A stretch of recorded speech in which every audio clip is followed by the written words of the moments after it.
This episode is brought to you in partnership with the Colorado chapter of the Nature Conservancy and TNC chapters throughout the western United States. Guided by science and grounded by decades of collaborative partnerships, the Nature Conservancy has a long-standing legacy of achieving lasting results to create a world where nature and people thrive.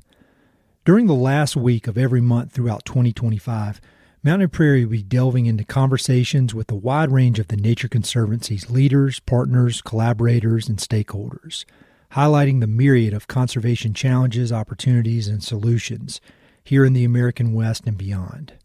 To learn more about the Nature Conservancy's impactful work in the West and around the world, visit www.nature.org.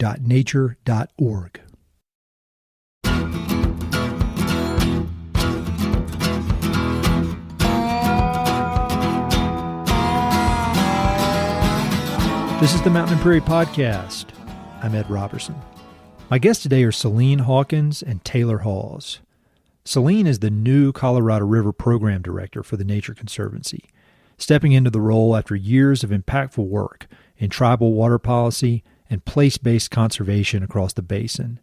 She's taking the baton from Taylor, who led the program for nearly 17 years and is now serving as the Colorado River Program's Special Advisor. It's a leadership transition at a critical moment for the Colorado River. And in this episode, I was lucky to sit down with them both in person to talk through the handoff, what's changing, what's staying the same, and what the future of the river might look like. This is both Celene and Taylor's second time on the podcast, and we cover a lot of ground. We talk about the ongoing negotiations over the new operating guidelines for the river, what's on the table, why the stakes are so high, and what happens if the Basin states can't come to an agreement. We dig into tribal involvement, how things are slowly changing after decades of exclusion, and why stronger tribal participation is essential to any long-term solutions. We also explore how conservation groups are bringing new ideas, resources, and partnerships to the table, from modeling future scenarios to piloting creative water sharing and resilience strategies across the West. And beyond policy, we talk about what it actually takes to lead in a time of uncertainty, how to stay grounded, keep teams motivated, and maintain momentum when the challenges feel overwhelming. As always, Taylor and Celene bring a clear-eyed sense of purpose and a refreshing mix of realism and optimism to the conversation. We're releasing this episode just ahead of Colorado River Day, which falls on July 25th. So if you care about the West, public lands, rivers, or just want to better understand one of the most important water and conservation challenges in North America, this is a great place to start. Thanks so much for listening. Hope you enjoy.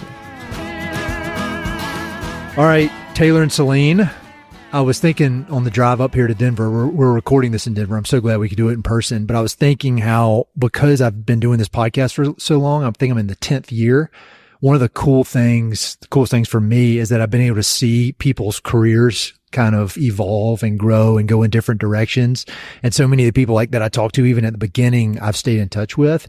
And that's been one of the exciting things about this conversation is that y'all just in Taylor, I think I talked to you like 2.5 years ago, but we've already got a pretty significant career evolution here. And so Taylor, could you just talk a bit about kind of your transition, what's going on, and kind of why you decided to make that move? Sure. Thanks for the question, and thanks for having us. There were really two main reasons for the transition. One was it feels like a really critical time in this basin, and I wanted to be able to focus. I wanted to be able to work on some special projects, really engage with our partners and the relationships I've built, and it's really hard to do that when you're trying to juggle everything else that goes with running a program and being part of a big organization like the Nature Conservancy. So that was one reason, is just trying to find a way to focus a bit more as I'm starting to get towards the end of my career. It's like time to switch things up. And then the other reason was really about empowering the next generation of leaders in this work, because you'll hear me talk about it too, about how great our program is and our team is amazing. And I didn't know who was going to get selected, but, I knew that there were amazing leaders in this water space who were ready for this kind of leadership opportunity. So for me, it was also just a good time to pass the baton, because things are in good shape. Our program's great. Our team's amazing. So it felt like a good time to pass the reins. And so what will your new role look like? Like what will you be spending most of your time doing? Just more focus, more kind of the scalpel versus the rifle versus the shotgun, I guess. Yeah. Interesting analogy. Sorry. No, it's fine. Well, first I'm still figuring that out. Sure. I don't even quite always get my title right. I think it's senior policy advisor, but really what it is special projects. So I want to focus on the guidelines, the negotiations that are going on with the states right now. I want to think about all the things. There's the negotiations, and then there's all the parallel processes that are going to have to be in place for those guidelines to work. So that might be things like long-term funding. It might be conservation programs in different states. It may be creative things that we can do together, like investing in resilience of our watersheds and our forests. That's all work that is about partnership and about trying to find solutions. And that's what I love, is finding those creative, innovative solutions. And you need time to kind of really have space to sit with people, to listen to ideas and try to come up with solutions. So that's my hope, is to really get to focus on digging into the solutions. And I feel like we have a window, like for the next couple of years, things will be hot and heavy, but hopefully by the end of 2027, we'll have a sustainable path that we'll be on. And we'll get into, in a little while, we'll get into some of the details of what's going on. But I think people listen to the podcast know I'm super interested in like the human dynamic and all these cool people and why they're doing what they're doing. And so Celene, when we talked, I mean, it was probably a year and a half ago.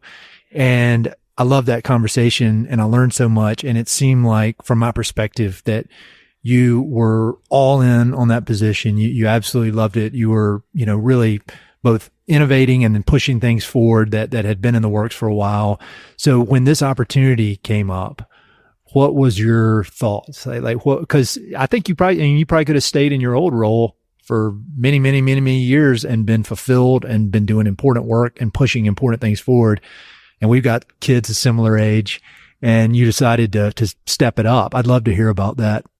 I think professionally, I'd been thinking about stepping into more responsibility and leadership for a while. Mm-hmm.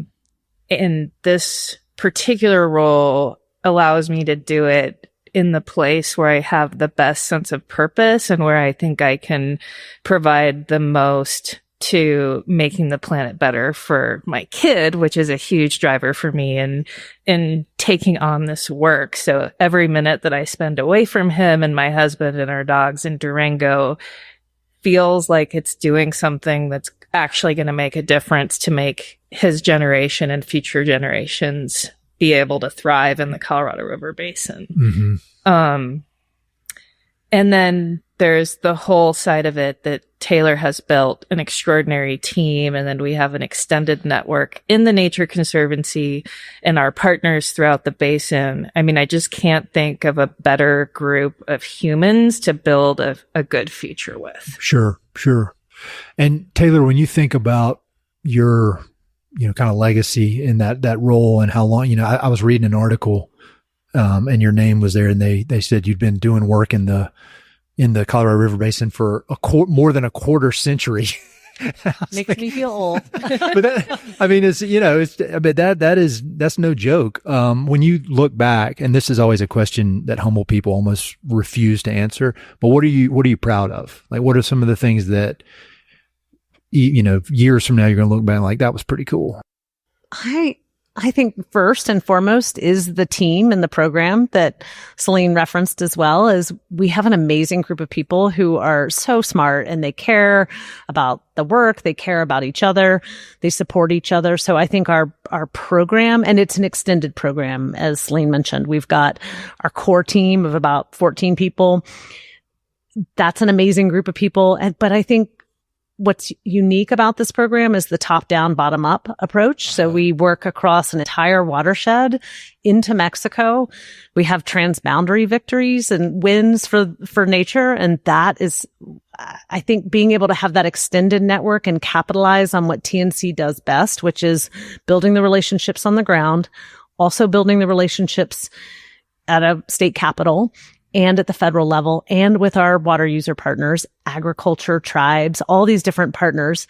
It brings out the best in TNC, I think. And I'm proud of that we've been able to really build an integrated program that can kind of optimize its strengths. And then the secondary piece is the work. I mean, we've done some really amazing projects that people may not have thought possible, and things like the agreements with Mexico, the Hickory Apache Nation project, which you guys talked about on the last podcast, Maybell project, our work with farmers. I mean, we have some amazing projects to show what's possible on the ground. So we don't always have control over things like the big negotiations, but when we can make a difference with partners and finding solutions that work, that to me is what this work is all about. Well, and another thing that I've noticed from my perspective, kind of on the outside looking in, is, you've done all this work on behalf of TNC, but then there's all these kind of ripple effects that have gone out, like Pete McBride's newest book. You're mentioning there, and I think you're thanked in the acknowledgments, and he credits you. Like when we recorded that, we were talking about you, and he was just going on and on and on about how his work would have been impossible without your wisdom and guidance. And you think about the kind of megaphone that Pete McBride has, and so it's really cool to think about you're this one person, and all this work is going out both through TNC and then through other places that a lot of people probably don't even know, or you probably don't even know. Right. But it was cool seeing your name in Pete's book, and he loves you. So. Well, I love Pete too. And I would just say it's all about relationship. That to me is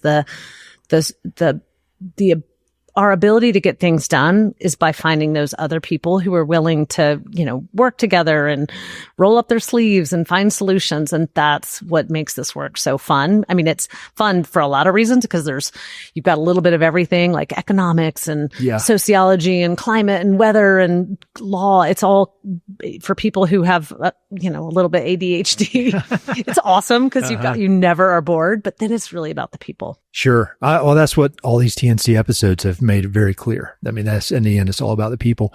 Celene, when you were applying for this role, because I remember when I saw the role posted, first of all, when I saw that you were stepping away, I think I saw that first on LinkedIn. I was like, wait, what? And then I saw the role was posted.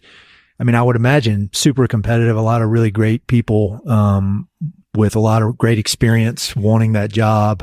I mean, not that it's like Shark Tank or you're in there like pitching them, but like, what was your, for lack of a better word, like your pitch? I mean, what did you, and again, I know asking humble people this question is hard to get an answer, but like, what do you think you bring, or what did you communicate that you bring that made you the person for this super important role?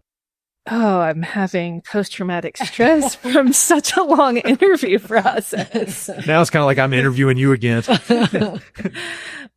So my pitch is that I'm a known leader in the Colorado River Basin. I've worked darn near my entire career here. I served on the Colorado Water Conservation Board during a really pivotal time in Colorado River matters. So I have that depth of experience and, name recognition within the Colorado River Basin. But I'm also a heart-centered and holistic leader, and I understand how to manage a team within the matrixed organization at the Nature Conservancy. So we kind of need someone on our team that can do both, that can function within this super complex policy and project ecosystem within the basin and help manage things on the back end at the Nature Conservancy. We all have work to do to make sure our teams are thriving, that they're working together well, that they're integrating into our big strategies at the Nature Conservancy. And I really love that mix of having that place-based work in a big basin, but also getting to do things like interact with teams on the other side of the world that are starting to face water scarcity and to sort of help in that lens. So I think that's kind of what I pitched and what I can bring to the organization. Yeah, I was thinking about that and how I would imagine that just because of the size of TNC, there's a huge learning curve of just learning how to operate within the organization, and the fact that you can come in as an expert at that already. I mean, that's just a huge, and then, I encourage people to go back and listen to our first episode, because you can really dig into all of your expertise. What are you most excited about this role? I mean, I know there's a million ways you could think about it, and just the overall purpose part of it is huge. But are there any kind of initiatives that you're excited to really focus in on? Any new things that you had your mind thinking about over the years, but have not really worked on? Anything big or small? Well, Taylor talked just a minute ago about how we're at such a pivotal time in the basin with policy negotiations, and there's this hope that we can lay the policy foundation that we can then build on. So I'm thinking kind of past the next 2 years and what the work looks like after that. And I think what I'm most excited about is that we know that the future is not going to look like the present or the past. It's simply too dry in the basin. And it's both terrifying and exciting to think about how we collectively, as 40 million humans in this basin, start to think about how we build thriving communities and economies with less water. And it's daunting. And I think that is the task. Like, what is the future that we're going to build together, and how are we going to make sure that everything from rural tribal communities to the cities that rely on the basin can make it through with less water? And that's going to be a tremendous amount of work. And I think it's going to be a continuation of that sort of what works on the ground in place, but also how we resource and put policies behind that effort to adapt to a drier future. Yeah. Maybe now we could talk a bit about some of the things that are currently going on in the basin, because we've in both of our episodes from 2 years ago and then a year ago, we hit on some of that, but I think it's always worth refreshing because it's always so complicated and it's ever changing. Either of you, I'd love to hear.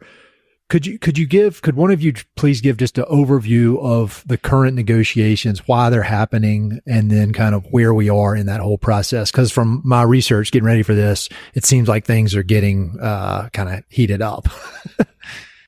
It's important to understand a few things. First, it is hotter and drier here, and Western Colorado and Eastern Utah are heating up faster than anywhere else in the lower 48. So we're seeing the impacts of climate change. And as a very tangible demonstration of that is that we have lost 20% of our flows since the year 2000. Wow. So this is not just in our lifetime, in our career, we're seeing this play out. And dumb question, that's all snowmelt, or the majority is snowmelt? Yeah, the trend is down, just across the whole basin. But yes, we're also seeing what we call a lower runoff efficiency. So the snow that does fall, or the rain that falls, is not making it to the rivers the way it used to. Okay. So we used to, just as an example, you might get 100% snowpack and a 95% runoff. Now we're seeing maybe 100% snowpack and a 35% runoff. Why is that? Just the hotter and drier climate. We're seeing thirstier climate, thirstier soils. We're often seeing these really dry falls, which then mean we're going in, there's a deficit in the soil. And so for it to run off and make it to the river, it has to actually saturate the whole system. And to do that takes more moisture. So that's kind of the first thing to understand, is that we are dealing with less water. And our governance, our policies and our laws haven't kept pace with the change. So the negotiations that we're in the middle of right now are related to the way that we share shortages. Okay. So in 2007, the states and the federal government started to realize that we were seeing, reduction in flows, and they were trying to figure out how to share shortages. And the agreement that they came up with was that Lake Powell and Lake Mead would be operated together, so that it was trying to create equity and fairness between the two basins. So when Lake Powell was low, maybe it wouldn't release as much to Lake Mead. And when Lake Mead was low, Powell would release more. So it really tied the two basins together. It hasn't been enough. We're seeing these reservoirs drop at really scary rates. They're just hovering at about 33% right now, and have been for years. These are the two biggest reservoirs in the country, and they are at 33% or less. And this will be another bad year, so we'll see them drop even more. So the negotiations are about those rules from 2007 expire in 2026. That is what we're negotiating right now. And they're really a pretty narrow definition of the problem. They're just dealing with Lake Powell and Lake Mead and how the upper basin and lower basin share. The states have not been able to come to an agreement, but we are in the federal permitting process right now. The environmental groups, us with other partners, put in an alternative that is still being considered. So we're very much in these conversations. But at the end of the day, it's probably going to be the 7 states and the federal government that come up with a solution. And we hope, they are talking to the tribes more. It does feel different than 2007, but we're stuck right now. The states are very much stuck trying to figure out what they can all agree with, and nobody wants to give up more water than they have to. So another dumb question. I think the reason people like this podcast is I'm not afraid to ask dumb questions. But what if they can't come to agreement? Who decides then? Like, who is the ultimate decider? Great question. It's not stupid at all. It's the federal government. They are in conversation. So since the new administration has come in, there is, Secretary of Interior has assigned someone to be active in these conversations. And that person is saying, we want you all to make a decision for yourselves and come up with something you can live with. But if you don't, we will. Interesting. And we need that. We kind of need someone who will try to sit above it all and not pick sides and pick something that's as good as we can get to.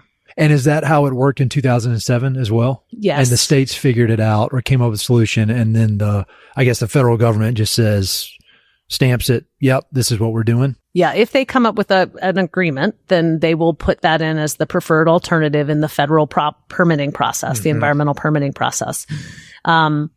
In 2007, Gail Norton, before they reached agreement, said, if you all don't come up with an agreement, I will.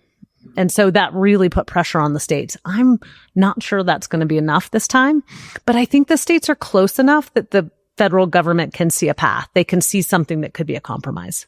And at a high level or level I can understand, what are the main sticking points? I would imagine it's just simply everybody wants more water, but like, why can't I?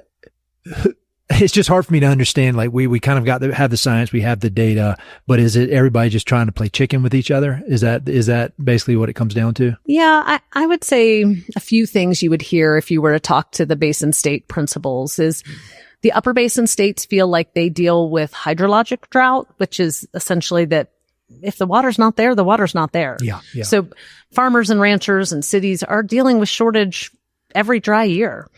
The lower basin, maybe their argument would be, well, first of all, they're used to a steady flow. They have a reservoir sitting above them that releases water. They've been getting their full allocation, and they've built arguably more robust economies based on that water. So how do you strike that balance? Is like, the upper basin states are saying we can't give any more because we're already dealing with shortages. And the lower basin saying we can't deal with shortages because we have an economy built around this water use. And can you touched on this a second ago, and Celene, this may be a good question for you. Can you talk a bit about how Indigenous tribal nations are involved in any of this? Because I know they're not as involved as they should be. And then a lot of, most of your work in your previous role was with those tribes. How do they fit into these negotiations? That's still really evolving. So there has been a really extraordinary effort for the past 10 or 15 years, really led by not only individual tribal nations, but tribal nations working together to really try to break into the decision-making processes. So there was nearly 100 years of governance in the basin where there wasn't a single tribal negotiator at the table for any of these decisions. And so we're starting to see changes throughout the basin. We saw at one point in the prior administration that there was a convening of all 38 sovereigns, which included invitations to the 30 tribal nations. There's a lot of interactions going on at more sort of regional and state levels between tribal nations and decision makers. But fundamentally, there still isn't necessarily a space at the table, but there are conversations that are happening between the federal agencies and the tribal nations in the basin. That said, there are quite a few tribal nations in the basin that have been really pivotal at really some of making sure that we could even implement some of the band-aids that we've been putting on this river as we've been trying to get through this negotiation. So tribal nations in the Colorado River Basin had put real water on the table to help with cuts that needed to be made to just sort of get through the negotiation. And we're seeing a lot of those tribal nations really assert their interest in new ways. So we saw the Gila River Indian community, for example, submit its own alternative into this federal permitting process and to put solutions and ideas onto the table to the state principals in ways that I don't think has ever happened in a NEPA process yet in the basin. So very fluid. We're in a time of change. There aren't sort of formal seats. As I say that, there have been some formal seats added into some of the state decision-making bodies. So, for example, the state of California appointed the first tribal leader, tribal member to their California Colorado River Board. We've seen other states either appoint Indigenous people or tribal seats to their boards as well. But in the big policy-making tables, it's really still just the states and the federal agencies now. Speaking of that, there was a TNC gathering in the Springs a few weeks ago, and I got to meet Lorelei Cloud, who's now, I didn't realize it, but she's now the head of the CWCB. That's really cool. She's great. I'd had her on the podcast. It was like me and you, Celene, where we had talked over the internet, but never met in person. So, so I know you can't speak for all the different tribal nations, but do they, in the conversations you've had with different leaders, I mean, do they feel like this is progress being made? I mean, it's obviously probably not enough, but do they feel like things are finally kind of moving in the right direction as far as their ability to influence some of these conversations? I don't know that I have a clear answer to that. Yeah. I think that I've heard both appreciation for the way that they're working in new ways with all kinds of different water managers and entities in the basin, and a continued frustration at sort of not making progress on fundamental questions on how tribal nations can even focus their limited capacity in the basin. So if you're a tribal nation, you have to figure out whether you're going to send your one or two water attorneys to a local meeting or to a federal meeting right now. Just wanted to add one thought, not so much about the tribal work, but one thing that I think really impacts TNC's work and our conservation partners is once these negotiations are done, we're not done. Like that's just that really, we've got more work to do. So this negotiations that we were talking about are really the foundation. It's the foundation to how the system operates.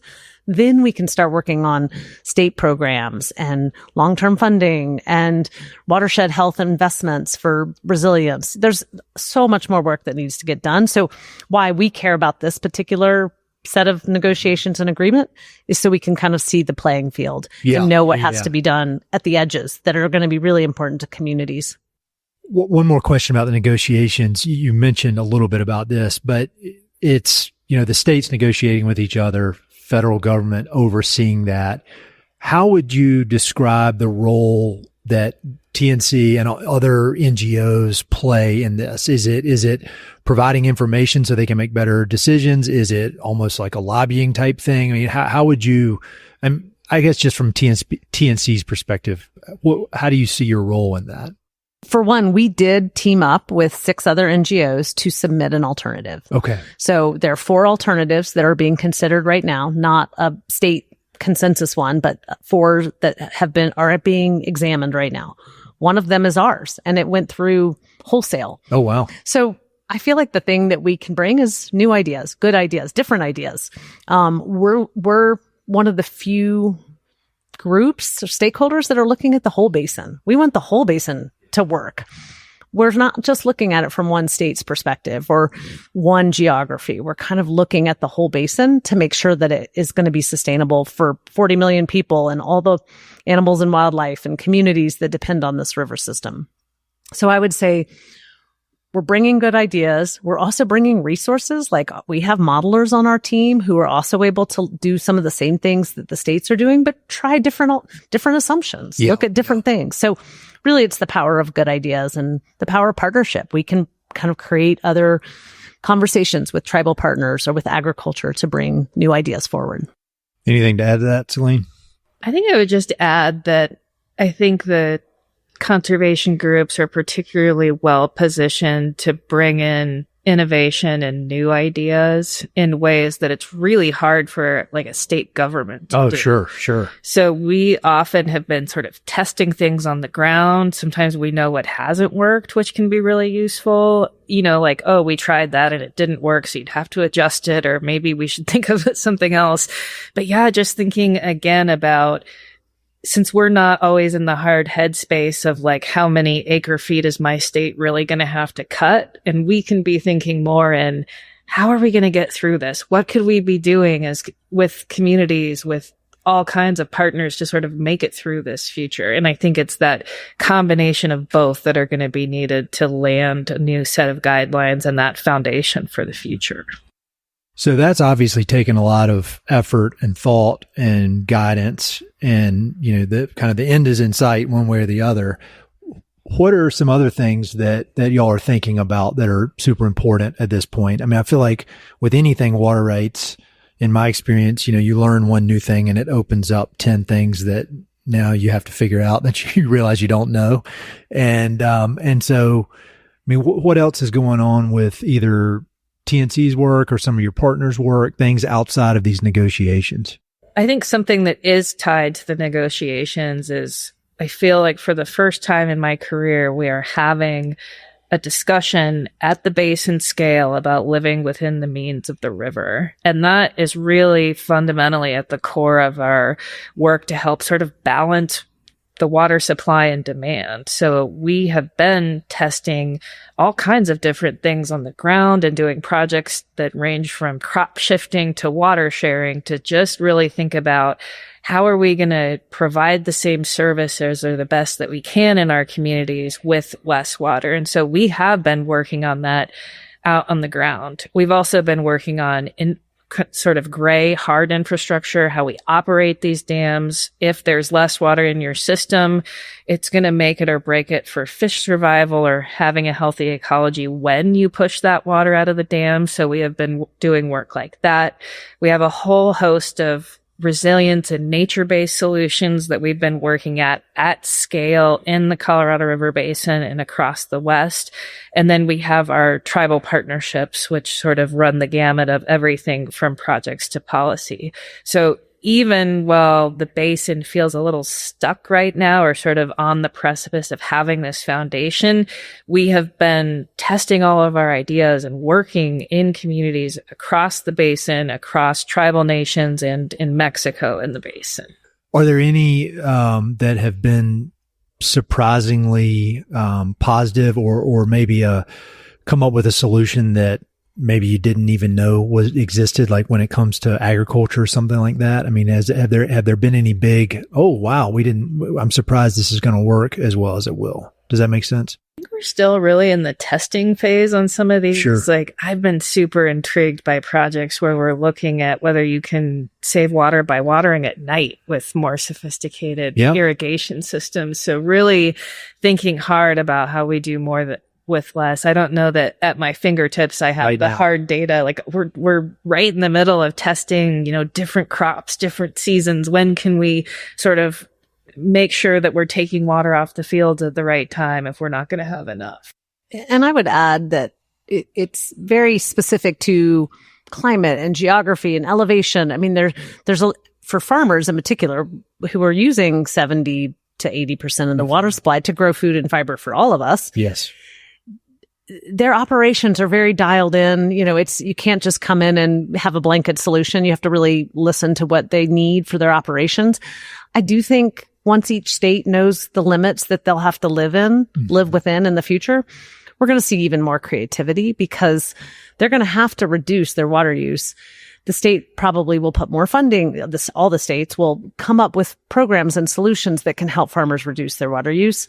So I think we'll see right? There's still some resistance to giving up your water. Oh, unless you have to give up your water. Yeah. So I think until we see that shift, we won't really see the kind of full gamut. But I think all the things that we're testing right now will hopefully be ready to go. Yeah. And we'll be like, oh, try this. And no, that doesn't work. Let's try this other thing that worked over in this ranch in Wyoming. So we're ready for that. And I would say the other thing that is becoming a really interesting area to work is with forests. And there's for anybody that's lived in the mountains of the West, forest fires are so scary. Yes. And they impact water supply in a way that might take 10 to 15 years to recover from.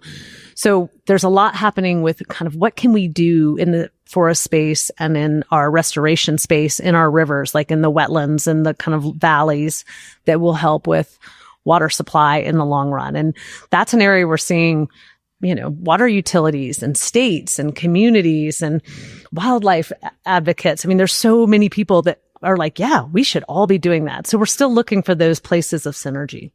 I found back to, speaking about farmers, before I went on this podcast, I was in charge of a farmland conservation, water conservation project in the Arkansas Valley. And I found, there's all this talk about entrepreneurs and tech and all this stuff, but I felt like farmers are the ultimate entrepreneurs because they're always, they operate in about, 20 different industries. They're problem solvers. And you think about just the history of their work over the last century and how many times the constraints have changed and then they've been able to adjust.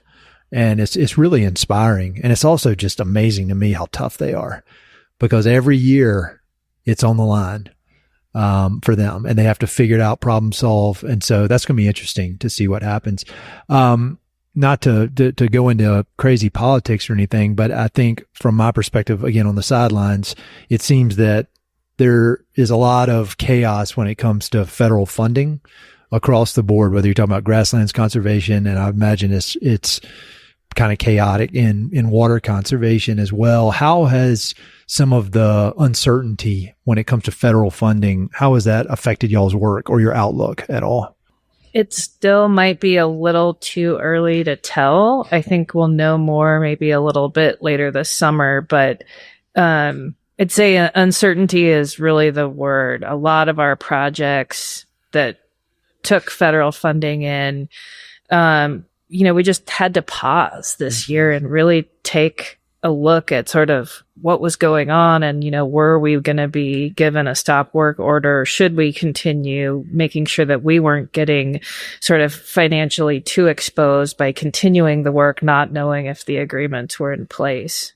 So we're starting to see some things even out and getting some certainty on existing projects on whether they will move forward, whether it's the Nature Conservancy or one of our partners leading it.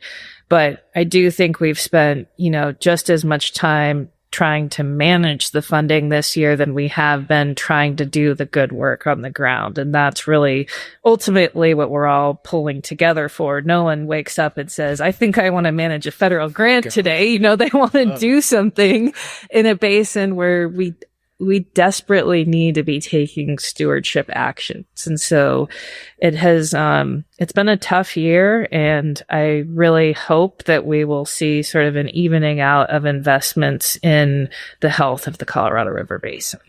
Yeah. The uncertainty is just that's even if it was, if everything came down on the side of that was very, very bad for conservation, I feel like in some ways that would be easier to deal with than the uncertainty because at least you know what you're dealing with. It's that kind of all over it's like when I'm dealing with people. If somebody's a jerk all the time, I can deal with that. If they're nice all the time, I can deal with that. When they go back and forth, that's when I'm like, all right, this person's crazy. I need to stay away from them. Right. So what do you think about all of that, Taylor? Well, I definitely, so when I started my career working for the headwater counties of Colorado. Yeah. It was the first thing I learned was the one thing water users want is certainty. They just want to be able to plan. And this kind of up and down affects all of us because if you're counting on money to do a project or you just need to know the rules and you don't know the rules. And I think about farmers and ranchers in particular. They were told by their grandparents, manage the water this way. And we're asking them to change every year now because of the lack of water and because the rules are changing. Things are changing so quickly. So we've got it on both sides. We've got the kind of hydrologic situation and climate is changing rapidly. And you've got the kind of the enabling conditions of laws, policies, and funding is also changing. So it's pretty chaotic right now. Taylor, I'd love to hear how you went about managing all of this, because like when Celene, you're talking about your new job and everything that's going on, there's so much going on. There's so many really great projects. Like when you're thinking about all the different, experiments to try to figure out this toolbox that agricultural producers could use. But then there's the policy stuff and there's the negotiation. I'd love to hear how you went about keeping everything moving forward and also prioritizing and without when there's so much important stuff going on. You could probably kind of focus in, and then Celene, I'll give you time to think while she's answering how you're going to approach that. Because that's one of the things whenever I'm talking with Carlos, I'm always intrigued by how he keeps all these amazing things in his head, but is able to keep pushing it all forward. Because I think you could easily get bogged down. Yeah. For me, I always looked at it as kind of a no regrets approach. Mm-hmm. So I was always looking for how to, what are the really key levers or factors? So for example, our system is a flow limited system. Yeah. And so that to me is our number one kind of problem we're trying to solve. Now I will say, so it was really all about demand, managing demand. So that was our early investments in the program, was looking at policies, looking at ways to help farmers keep more water in the river where they could, maybe coal plant water, whatever we could find of ways to keep more water in our rivers that can help the whole system work better.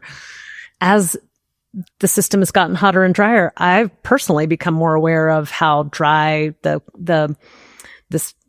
how it's impacting our watershed. Yep. And how that's meaning less water in our rivers. So then that became part of our work too, was looking at that body of work as a critical complement to trying to find ways to reduce our demands. And so I have found it's a constant prioritization, and you have to assess constantly, is this going to give us a good return on investment? Because we are spending donor dollars and we want to make sure that we're delivering on what we say we're going to deliver on, but we can't do it all. And we struggle with that as a team there's just so much we could be doing. And it's all great. I mean, it all could have a possibility of really, really significant impact. And we also try to think about fail fast. If you're going to try something and it doesn't work, like kind of keep assessing. Is this working? Is this making a difference? And if we can shorten the time it takes to do these projects, that's another thing we're constantly looking for, is how to accelerate and scale up our work. Mm-hmm. Celene, how do you think about that? I've worked on Taylor's team for a while, so I don't know that I have like brilliant ideas that she hasn't. You've learned from the best. Already shared, but the last time I was here talking to you, we talked about some of my, I guess, philosophy or how I come from relationship building. Yeah. And I feel like we're just at a time in the basin where relationships are really frayed and trust is low. And so within everything that we can be doing, we can't do any of it without relationships and trust. And so I think I'm always going to place a priority on work that we're doing that helps us have that reputation and trust and foundation in communities at scale to do this work. And I think that for me, if you have that foundation and you have those communication lines open with all of the partners that we need to do the work, we'll be able to suss out what's more important. And often for me, that just comes, what can TNC do that we're uniquely positioned to do that another partner can't? That's really usually where we can focus. And it often comes from our core competencies around science or fundraising or project management that really help things go from an idea to things actually happening on the ground. Yeah. Yeah. I think people often underestimate what a value NGOs can bring when it comes to just information. Because whether you're thinking about farmers or ranchers or state employees, they're just so overwhelmed with just their normal, just what they need to do to get through. And they don't have time to be going out and figuring out how to innovate, come up with some new crazy idea. And so I feel like that's super important. While we're talking about you learning from Taylor, what would you say that are some of the main things you've learned from Taylor? I was thinking about this last night when I was flying up.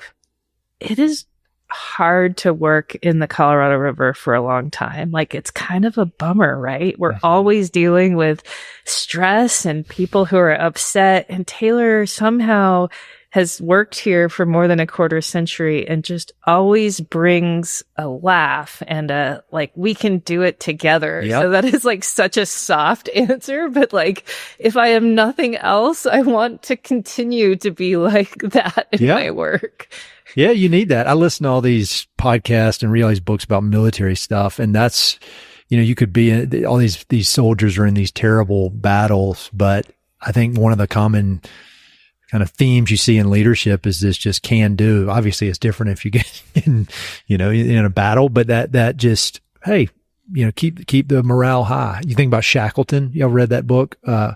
Ernest Shackleton. It's called Endurance. And his whole thing was about keeping morale high. And these guys were stranded on an iceberg for like 2.5 years and nobody died. But there was one person, there was this one guy who's the photographer, and he had a bad attitude, and Shackleton would not let him leave his side.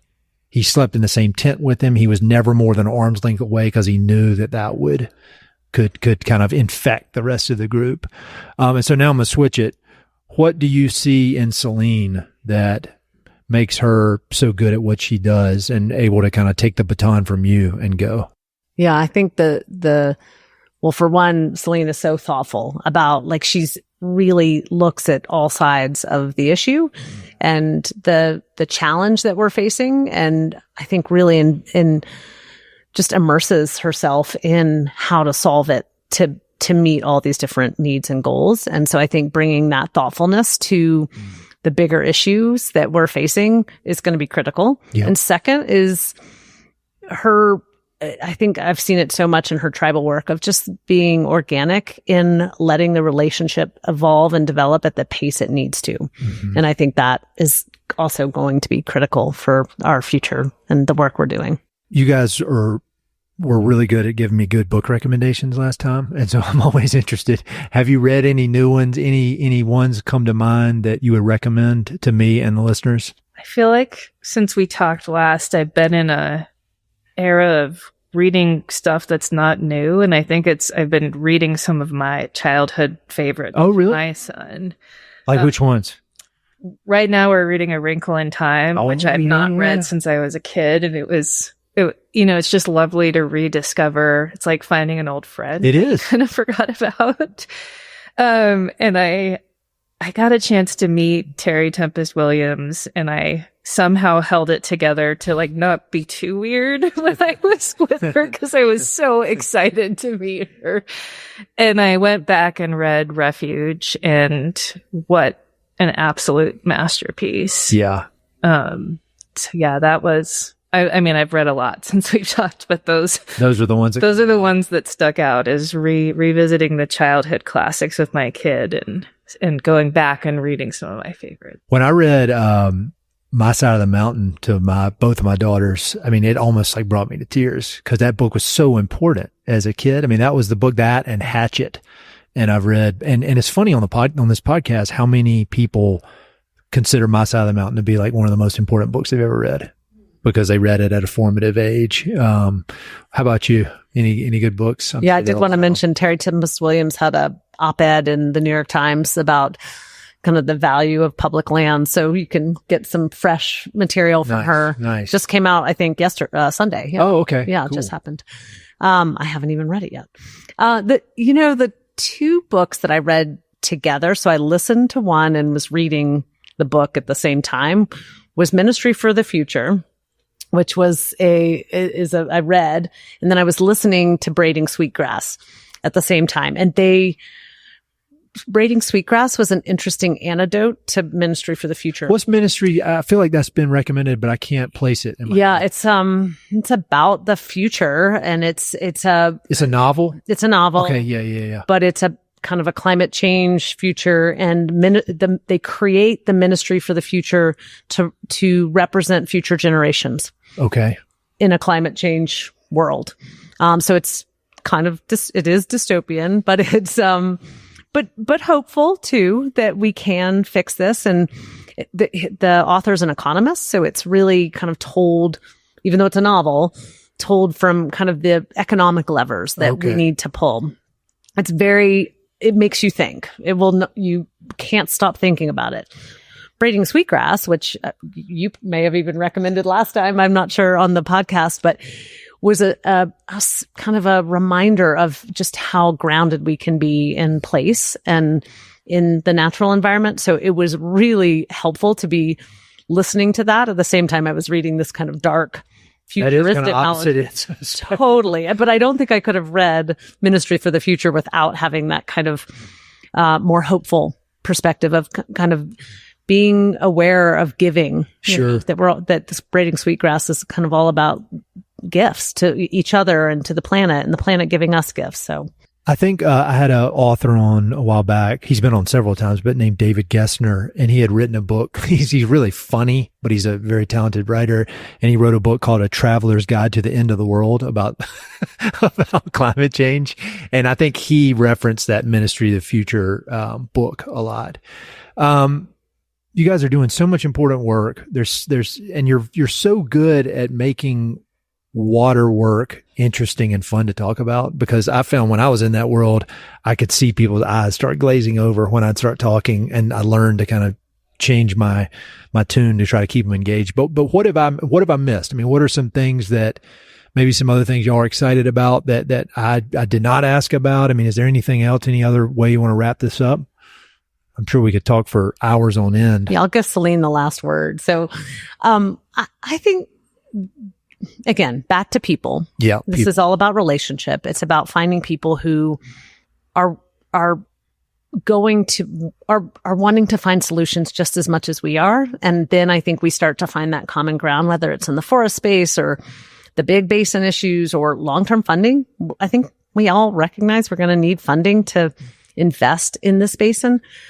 So I still feel really hopeful that we've got a path forward. Once we kind of get the foundation of the rules put in place, there's a lot more work to be done. And I think that's where we're really going to have our work cut out for us, because finding those solutions kind of at that next level past the negotiations is where the really interesting stuff will happen. And then so I'm also, one of my special projects right now is working with our global team, how to accelerate the learning that we're doing in places like the Colorado River and take it to places like Australia. Oh, that's cool. And Africa, but also learn from them, right? Yes. We've been doing this a long time, but they have too, and we all have different pieces of the puzzle, and we've seen different solutions that can work. So I'm excited about that kind of cross-country global learning. How would that? I mean, is that conferences? Is it obviously is gathering the info, but like how do you even begin to do something like that? Well, two ways. I mean, for one, the Nature Conservancy works in 60 countries. Oh, yeah. So just TNC alone, we're learning from each other. We're really trying to promote learning exchanges. So I went to South Africa and to Okavango and Botswana last year to work with our colleagues there. I've gotten to go to Australia to work on some of the similar issues, like the Murray-Darling is very similar to the Colorado River. But then Cape Town, and they're doing some really interesting things with forest work. Sure. And up in Lesotho, which is the headwaters of the Orange River, they're way past us on modeling for forest health. So we can learn from each other. And so what we're doing right now is first just understanding what kind of work is being done around the world. And we've hired someone to help us figure that out.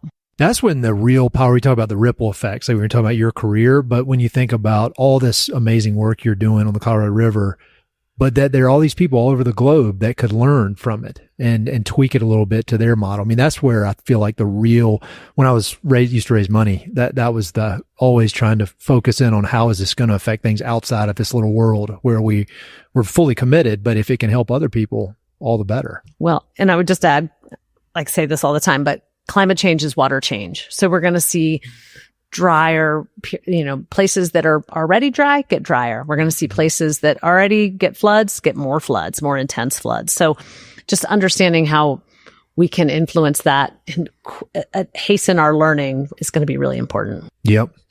Celene?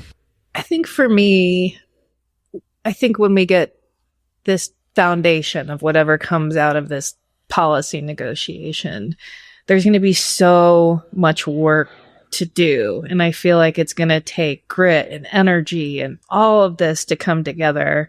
And I think something that I think about a lot that we haven't talked about is, Taylor is passing the baton to me, but there's this whole generation of younger people who are interested in the work. And I think about, the crews that are actually out on the ground putting in these process-based restoration, and they're just learning these skills, or the National Wildlife Federation and the Water and Tribes Initiative just set up the Colorado River Indigenous Youth Council. So the first time we're seeing young people coming to conferences and really starting to engage in the work. And so I think that's something that, 10 years ago, you wouldn't really see people in their early 20s at a conference for the Colorado River, and that's changing. And I think we desperately need the ideas, the energy, the sort of ability to actually step into the solution space. And I think that's something we haven't talked about enough, and I want to make sure we're supporting in the work moving forward. Well, I really admire, obviously, the work that y'all do, but I even more admire just the energy you bring to it, because it's positive and it's inspiring, but it's very clear-eyed about the challenges that we're facing, and you're not trying to sugarcoat anything, which I think that's like one of my least favorite things if you're trying to sugarcoat. But you give it to everybody straight, but with optimistic, clear-eyed approach that I just think is super inspiring no matter what business you're in. And so I really appreciate it. Taylor, thank you for all the work you've done for so long. I can't wait to see the results of all the special projects. And Celene, best of luck. You're off to a great start on day one. Thank you. Great. But thank you all so much, and I'll look forward to another update in a year or two. Thanks, Ed. Hey, it's Ed again. Thanks so much for listening to the podcast. I know your time is valuable, so it means the world that you spend it listening. If you want to support the podcast and help it to continue to spread and grow, there are a few ways you can help. Number one, pass it along to a friend or share it on social media. Word of mouth recommendations are the most powerful way for ideas to spread, so I'd love it if you could share the podcast with a few pals who might enjoy it. Number two, you can go to Apple Podcasts and give it a 5-star review. Good reviews encourage the Apple overlords to suggest the podcast to others. So there's a link in the notes if you'd be so kind as to give it 5 stars. Number 3, you can support the podcast financially via Patreon, and there are exclusive benefits for those who do, including a monthly behind-the-scenes newsletter, Mountain and Prairie stickers, live and recorded video chats with podcast guests, and much more. Number 4, I've also got 2 emails that I send out. The first is my weekly email called Good News from the American West, which I send out every Wednesday. It's only positive news, something we can all use a little more of these days. And my other email is my bi-monthly book recommendations email. One email every other month with 5, 6, 7, or 8 books that I've recently read and highly recommend. The thousands of people on both of these lists will vouch for me. No spam or other funny business. And number 5, finally, check out my online store for Mountain and Prairie stickers, shirts, and coffee mugs. I've got some really cool designs from Western artists with more on the way, so head to mountainandprairie.com/shop to check it all out. I'd love to connect with you. I'm on Instagram and LinkedIn, so look me up on either of those platforms by my name or through the links on my website. All right, that's it. Thanks so much for your support.